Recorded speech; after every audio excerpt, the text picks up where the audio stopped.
Dish. இந்த எங்கள் ஊரில் சின்ன வயசில் இந்த உருண்டை ஒன்று கொடுப்பாங்க, ஸ்வீட்டாக சத்து மாவுன்னு. செம்மையாக இருக்கும். Childhood memories. இப்போ தான் லேட்டஸ்ட்டாக என் தங்கச்சி ஊருக்கு போயிட்டு வந்தப்போ எடுத்துகிட்டு வந்தேன். சாப்பிட்டு பார்த்தப்போ சூப்பராக இருந்துச்சு. நல்லா பெருசாக உருண்டையாக தருவாங்க. இப்போ நான் அதை ட்ரை பண்ணி பார்க்குறேன். நீங்களும் வாங்க.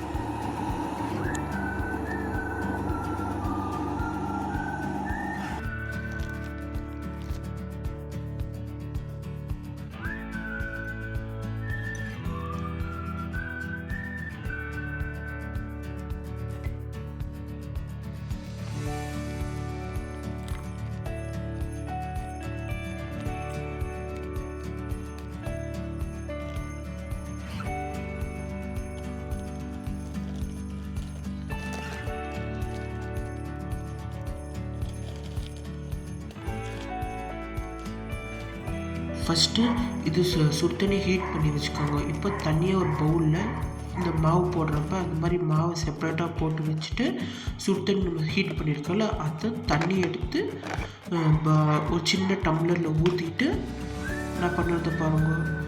டம்ளரில் இப்போ நான் ஊற்றிட்டு அதை இந்த இதில் மாவில் போட்டு கொஞ்சமாக ஊற்றி அதை நல்லா பிசையணும். பிசைஞ்சிட்டு மீடியம் சூடில் ஹாட் வாட்டரில் பிசைஞ்சிட்டு அதை நல்லா பெருட்டணும். நல்லா பிசைஞ்சிட்டு கொஞ்சம் வார்மாக கொஞ்சம் கெட்டியாக வரைக்கும் பிசைஞ்சிட்டு அதை எடுத்து சின்ன சின்ன உருண்டையாக கையில் பண்ணிக்கணும்.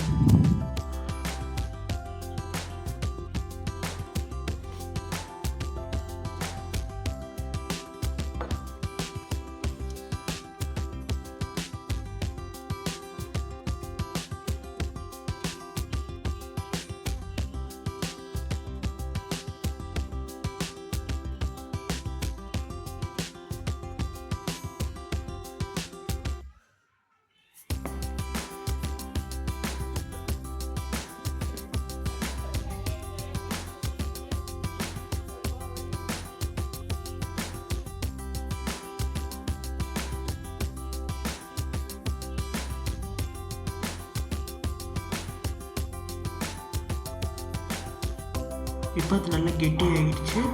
ஸோ இப்போ அந்த சத்து மாவை நல்லா கையில் உருட்டிட்டு அதை ஒரு சின்ன பிளேட்டில் கொஞ்சமாக வைக்கிறதுனாலும் வைக்கலாம்.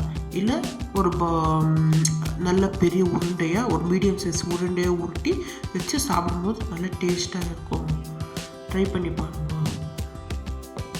இது தேனியில் எங்கள் பாட்டி ஊர் வில்லேஜுக்கு போகிறப்போ அங்கே பக்கத்து வீட்டில் ஒரு ஆண்டி செய்வாங்க, பெரிய முத்தை மாதிரி.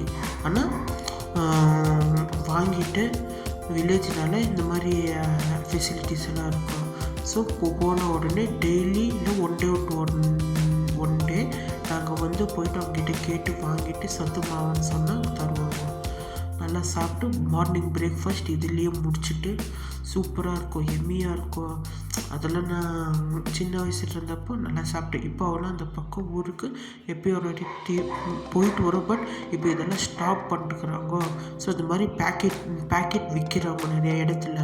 இப்போ மோஸ்ட்லி இதெல்லாம் தமிழ்நாட்டில் அவைலபிள். நாங்கள் போனோன்னா ஒவ்வொரு பேக்கெட் வாங்கிட்டு செஞ்சு சாப்பிட்டுக்குவோம்.